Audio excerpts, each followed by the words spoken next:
नमस्कार दोस्तों, स्वागत है आप सभी का आपके अपने चैनल अमन प्रयास जीकेजीएस में।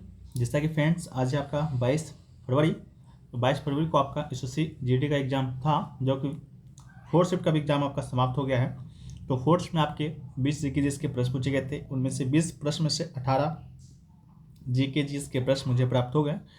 2 प्रश्न में प्राप्त हुए, लेकिन उसका लैंग्वेज क्लियर नहीं है। वो 1-2 प्रश्न आपकी हर शिफ्ट में वैसा ही पूछा जाता है, ठीक है। तो उसके लिए कोई लोड नहीं लेना है। तो चलिए स्टार्ट करते हैं बिना किसी देरी के। आज का पहला प्रश्न तो पूछा गया था। इससे पहले आपको बता दें, इसका पीडीएफ टेलीग्राम चैनल पर मिल जाएगा, लिंक डिस्क्रिप्शन में दिया गया है, तो आप लोग जाकर वहाँ से ज्वाइन कर लीजिएगा। तो आज का जो हमारा पहला जो प्रश्न पूछा गया है कि नृत्य शैली कुचिपुड़ी का जन्म किस भाग में हुआ था। कुचिपुड़ी का जन्म पूछा गया है, ये सेकेंड शिफ्ट में भी पूछा गया था। तो कुचिपुड़ी की बात करेंगे तो इसका जन्म यानी कि राज्य पूछा गया था, तो इसका राइट आंसर आंध्र प्रदेश हो जाएगा, ठीक है। ऑप्शन नंबर 3 इसके अनुसार। कुचिपुड़ी 8 प्रमुख शास्त्रीय नृत्यों में से एक है। यह भारत के आंध्र प्रदेश के कृष्णा जिले में शुरू हुआ था।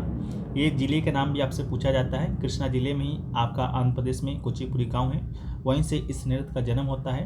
यह एक नृत्य नाटक प्रदर्शन कृत है, जिसकी उत्पत्ति प्राचीन हिंदू संस्कृत पाठ्य नाट्य शास्त्र में है, ठीक है। इसको याद रखिएगा। वीडियो में आगे बढ़ते हैं, इससे पहले आपको बता दें कि एसएससी जीडी पीवाईक्यू का अगर आप ई बुक लेना चाहते हैं, जिसमें आपको 10 जनवरी 2023 से जो एग्ज़ाम आपका स्टार्ट हुआ था एसएससी जीडी का, जो कि 13 फरवरी 2023 तक चला था। इन दिनों इसके बीच में आपका 76 शिफ्ट में एग्जाम कंडक्ट हुआ था। प्रत्येक शिफ्ट में 20 प्रश्न, यानी कि टोटल प्रश्नों की संख्या की बात करेंगे तो 1520 प्रश्न आपको इस ई बुक में मिलेंगे। इस ई बुक का सबसे बड़ा जो खास बात है कि इस ई बुक में आपको प्रश्न रहेंगे ही, साथ में आपके ऑप्शन भी रहेंगे, साथ में साथ उन प्रश्न रिलेटेड आपके एक्स्ट्रा फैक्ट्स रहेंगे, ठीक है। जो कि आपके एसएससी जीडी कांस्टेबल जो भी एग्ज़ाम चल रहा है उसके लिए 20 में से 15 प्लस प्रश्न करने के लिए बहुत ही क्या कहते हैं उसको, बहुत ही उपयोगी है, ठीक है। तो अगर आप लेना चाहते हैं तो 2 व्हाट्सएप नंबर दिया गया है। दोनों व्हाट्सएप नंबर में से किसी एक पर संपर्क कर लीजिएगा तो आपको मिल जाएगा। अगर आप वेबसाइट से परचेस करना चाहते हैं तो लिंक आपको डिस्क्रिप्शन में मिल जाएगा। इसके अलावा कमेंट सेक्शन में भी पिन कॉइन मिलेगा, आप वहाँ से भी जाकर परचेस को कर सकते हैं, ठीक है। मात्र 25 रुपये में ये है, जीएसटी सहित, ठीक है। चलिए हम लोग वीडियो में आगे बढ़ते हैं। नेक्स्ट क्वेश्चन पूछा गया कि महिला हेल्पलाइन हैप्टोलॉन में कितने सदस्य होते हैं, ठीक है। तो ऑप्शन दिया गया था 6, 7, 8, 9, तो आपका इसका राइट आंसर 7 था। अगला क्वेश्चन पूछा गया कि H2 किस रासायनिक तत्व का प्रतीक है। 4 ऑप्शन दिए गए थे, हाइड्रोजन, कैल्शियम, ऑक्सीजन और कार्बन डाइऑक्साइड। तो इसका राइट आंसर आपका हो जाएगा हाइड्रोजन। जो H2 है आपका हाइड्रोजन का ही क्या है, आपका प्रतीक चिन्ह है। आवर्त सारणी में बात करेंगे, परमाणु संख्या इसका 1 होता है, ठीक है। आवर्त सारणी की पहली अवधि में यह निहित है। इसके अलावा हाइड्रोजन रंगहीन, गंधहीन और अधात्विक और बेस्वाद होता है, ठीक है। इसको भी याद रखिएगा।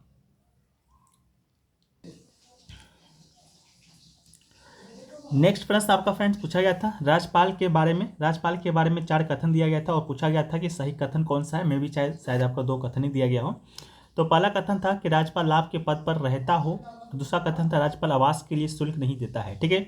तो अगर कोई राज्यपाल होगा तो लाभ के पद पर नहीं रहेगा, तो ये कथन तो आपका वैसे ही गलत हो गया। बाकी दूसरा वाला कथन आपका सही हो, ये भी आपका सही है, ठीक है। आवास के लिए कोई भी शुल्क नहीं देता है राज्यपाल, ठीक है। बाकी और भी कथन क्या क्या हो सकता है राज्यपाल के बारे में। एक, राज्यपाल अगर आपको बनना है तो 35 वर्ष की न्यूनतम आयु आपके पास होनी चाहिए। साथ में संसद के किसी सदन या राज्य विधानमंडल के सदन का सदस्य नहीं होना चाहिए, या किसी लाभ के पद पर नहीं होना चाहिए।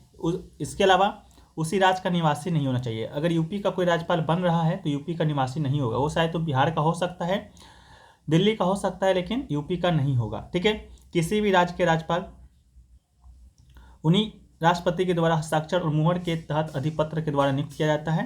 वो राष्ट्रपति की इच्छा के अनुसार अपने पद पर बना रहता है। राज्य की कार्यकारी शक्तियां उसके भीतर अंतर्निहित होती है और आमतौर पर 5 साल के लिए पद पर बने रहते हैं, ठीक है। इसको भी याद रखिएगा। अगला है उस्ताद अमजद अली खान निम्नलिखित में से कौन सा वाद्य यंत्र बजाते हैं, ठीक है। वाद्य यंत्र की बात करेंगे तो 4 ऑप्शन दिए गए थे, सितार, शनाई, सरोद। इसका राइट आंसर आपका हो जाएगा सरोद। उस्ताद अमजद अली खान का संबंध आपका सरोद वाद्य यंत्र से है, तो इसको भी याद रखिएगा। साथ में इनको 21वां राजीव गांधी राष्ट्रीय सद्भावना पुरस्कार से सम्मानित किया गया था। 1975 में इन्हें पद्मश्री अवार्ड, 1991 में इन्हें पद्म भूषण अवार्ड और 2001 में इन्हें पद्म विभूषण अवार्ड से सम्मानित किया जा चुका है। इसके अलावा बात करेंगे भारत के प्रसिद्ध कुछ वाद्य यंत्र और उसके प्रसिद्ध वादक के बारे में, जहां से आपके एग्जाम में प्रश्न आ ही रहे हैं। तो बांसुरी की बात करते हैं तो हरिप्रसाद रसिया का संबंध बांसुरी से है। पंडित शिव कुमार शर्मा का संबंध आपका संतूर से है। उस्ताद जाकिर हुसैन का संबंध आपके तबला से है। अमजद अली खां का संबंध आपका सरोद से है। बिस्मिल्लाह खां का संबंध आपके शहनाई से है। पंडित रविशंकर की बात करेंगे तो सितार वादक हैं।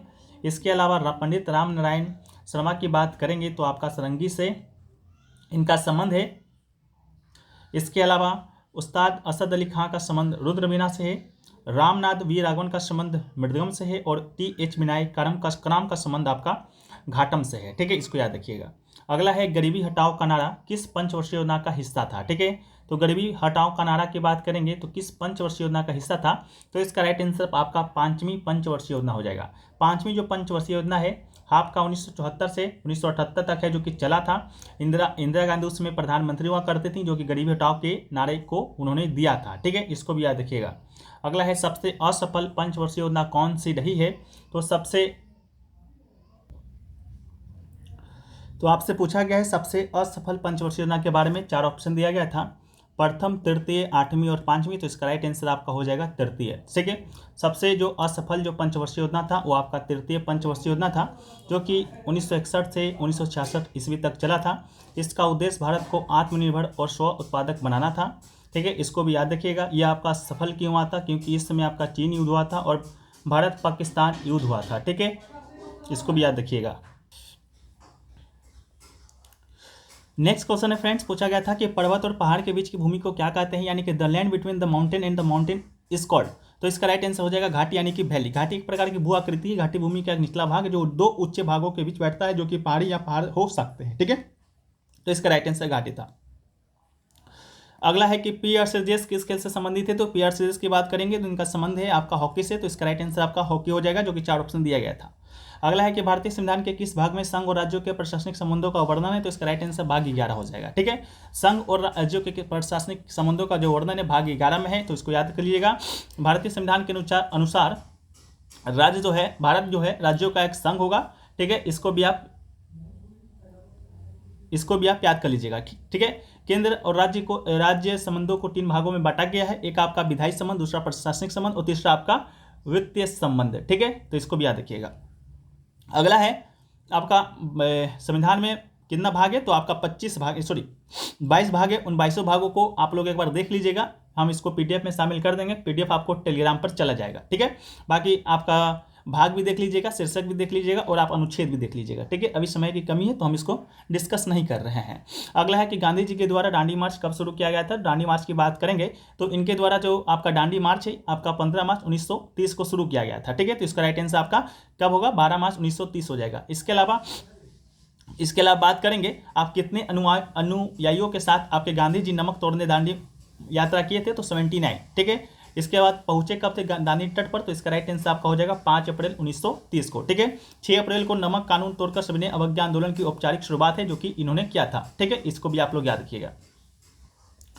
अगला है कि मनरेगा के तहत कितने दिनों के रोजगार की गारंटी दी जाती है। तो मनरेगा के तहत की बात करेंगे तो 100 दिनों के रोजगार की गारंटी है, जो कि दिया जाता है। ये जो गारंटी अधिनियम है आपका 2005 ईस्वी में आया था। ये एक श्रम कानून है, सामाजिक सुरक्षा उपाय है, जिसका उद्देश्य काम के अधिकार को गारंटी देना है। ठीक है, इससे आधिकारिक तौर पर आपका 2 फरवरी 2006 को महात्मा गांधी राष्ट्रीय ग्रामीण रोजगार गारंटी अधिनियम 23 अगस्त 2005 को पारित किया गया था के तहत लॉन्च किया गया था। ठीक है, इस अधिनियम को पहले 1991 में पीवी नरसिम्हा राव के द्वारा प्रस्तावित किया गया था। इसको भी आप याद रखिएगा। ठीक है, अगला है कि अभिज्ञान शकुंतलम के लेखक कौन है। अभिज्ञान शकुंतलम की बात करेंगे तो तुलसीदास, विष्णु शर्मा, कालिदास, सूरदास दिया गया था। तो इसका राइट आंसर आपका कालिदास हो जाएगा। महान संस्कृत महोत्सव कवि कालिदास ने अभिज्ञान शकुंतलम है जो कि लिखा है। ठीक है, अगला है कि निम्नलिखित में से गणगौर त्योहार किस राज्य में मनाया जाता है। तो गणगौर त्योहार की बात करेंगे तो गोवा, अरुणाचल प्रदेश, कर्नाटक, राजस्थान ऑप्शन में दिया गया था। तो आंसर आपका राजस्थान हो जाएगा। ठीक है, इसको भी याद कर लीजिएगा। अगला है कि संगीत नाटक अकेडमी का पुराना नाम क्या था। तो इसका राइट आंसर आपका संस्कृति अवार्ड आपका इसका राइट आंसर हो जाएगा। संगीत नाटक अकेडमी की बात करेंगे तो भारत सरकार के द्वारा स्थापित भारत की संगीत एवं नाटक के राष्ट्रीय स्तर की सबसे बड़ी अकादमी, इसका मुख्यालय दिल्ली में है। अगला है कि भारत की स्थलीय सीमा कितने देशों के साथ लगती है। तो ऑप्शन में 7, 6, 8, 9 दिया गया था। तो इसका राइट आंसर आपका 7 हो जाएगा। भारत का जो स्थलीय सीमा है 7 देशों के साथ लगता है। अफगानिस्तान, पाकिस्तान, भूटान, नेपाल, नेपाल, चीन, म्यांमार और बांग्लादेश। ठीक है, इन 7 देशों के साथ। सबसे कम सीमा आपका 104 किलोमीटर का अफगानिस्तान के साथ, सबसे ज़्यादा आपका 4000 कुछ किलोमीटर का सीमा बांग्लादेश के साथ लगता है।